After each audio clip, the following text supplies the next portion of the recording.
everybody. Welcome back to MAPOP Sports. This is Grandy. This first time here, welcome. Appreciate you guys checking out the channel, checking out this video.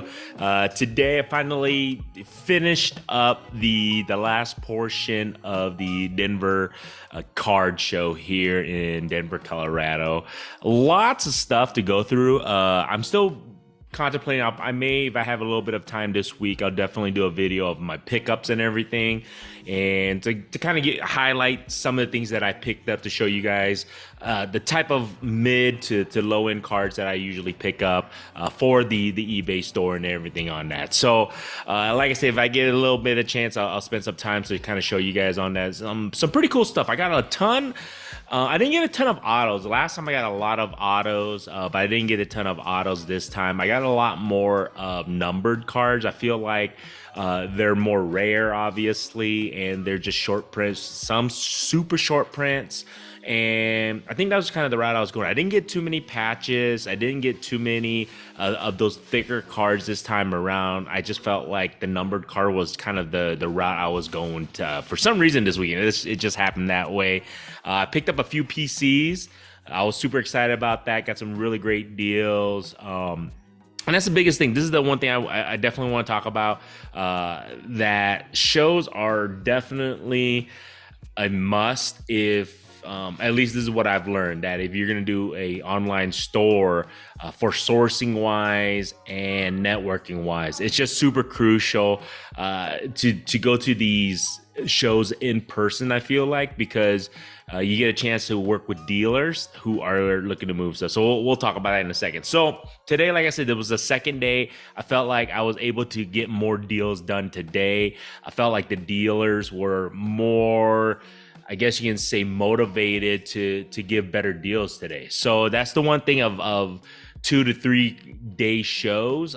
Sometimes it's best to go towards the end on the second day, as some dealers, and like I said, today I was talking to some dealers, they were looking to move stuff because they didn't want to carry that shit home. It's just one of those things where I totally understand. So if you're, especially if you're going to buy in bulk, I feel like it's a good opportunity towards the end of the show, because instead of them carrying, 10, 15 boxes home, they would rather carry maybe 6 or 7 boxes home. And if you take a full box or even half a box to help them out, they're definitely willing to wheel and deal. So that's one thing I've noticed as a dealer myself previously.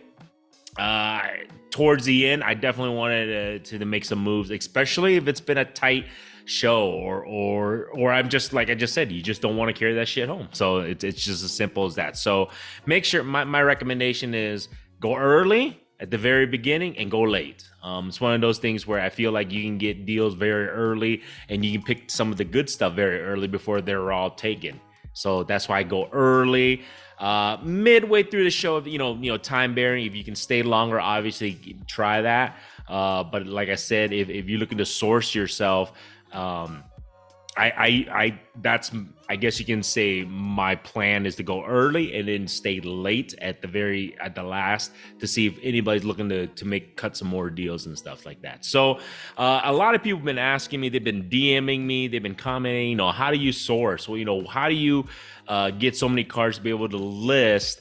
And that's one of the biggest things. Like I just said, these card shows are vital, I feel like, because you network. So there's probably, since I moved to the Denver area, there's probably about 3 or 4, I would say, vendors and sources that I deal a lot with.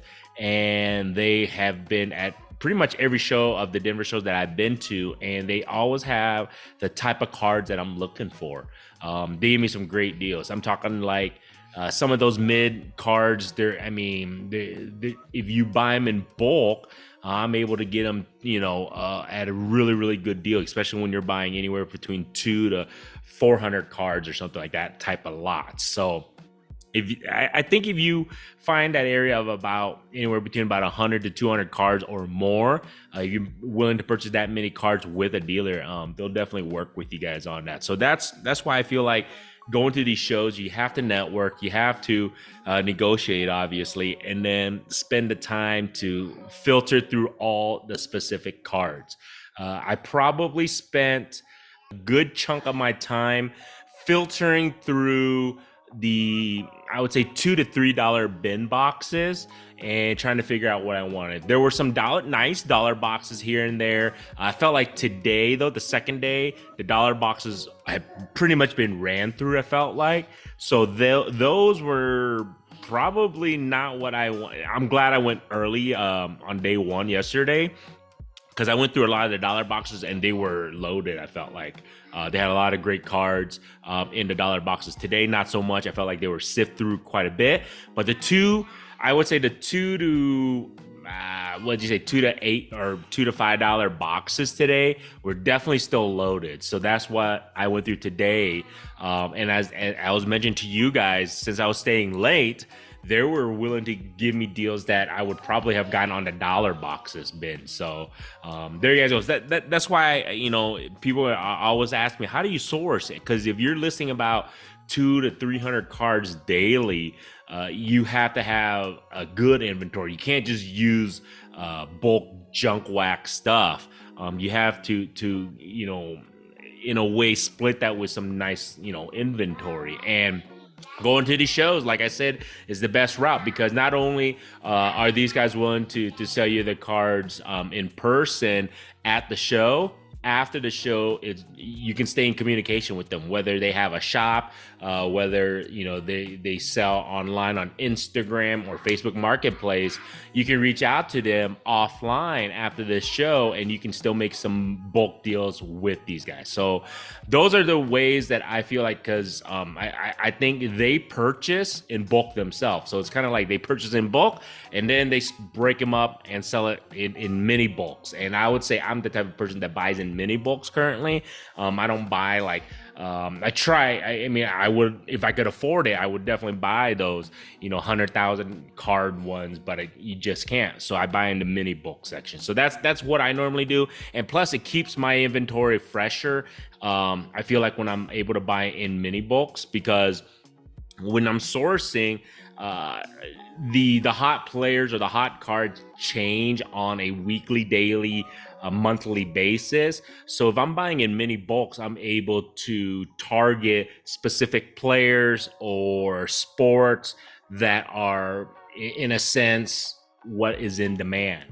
So instead of buying, like I just said, 100,000 card lot, if I'm breaking it down to buy maybe 1,000 card lot or 2,000 card lot, I can focus it on the specific cards that are in more of a demand. So that's kind of I don't know if that's what you guys would like to do, but that's definitely something I highly recommend. If you're looking just to get started, you're just starting to sell the cards or open up your shop or whatever, is maybe start in small bulk. So that way you can focus more on the cards that are going to be in high in demand, versus if you just buy like 100,000 card lot, maybe only let's just say 10% of them are in high demand. The rest of them is going to be sitting there until a specific unique buyer buys them. So that's the one thing I would recommend, at least that I've known and learned, is that I found my niche is that to buying those mini lots. I'm not quite there to buy those huge lots quite yet. So there you guys go. So like I said, sourcing wise, talking to these vendors, sourcing it out at these shows is highly recommended.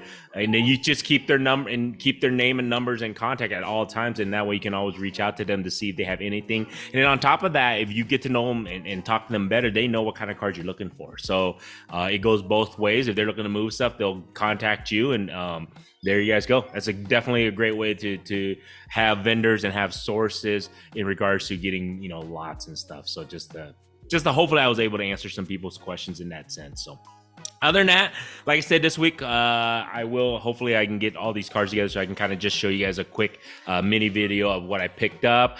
Also, I'll be listing a bunch of these cards all week long, obviously. So make sure you guys check out the eBay store in the link in the description. Every little bit helps myself in the store and the business and everything. If you guys like this stuff, feel free to subscribe. Other than that, if you have not subscribed, you watch all the way this far, crazy. That you, like I said, listen to me babble. But other than that, appreciate you guys spending the time. So other than that, till next time.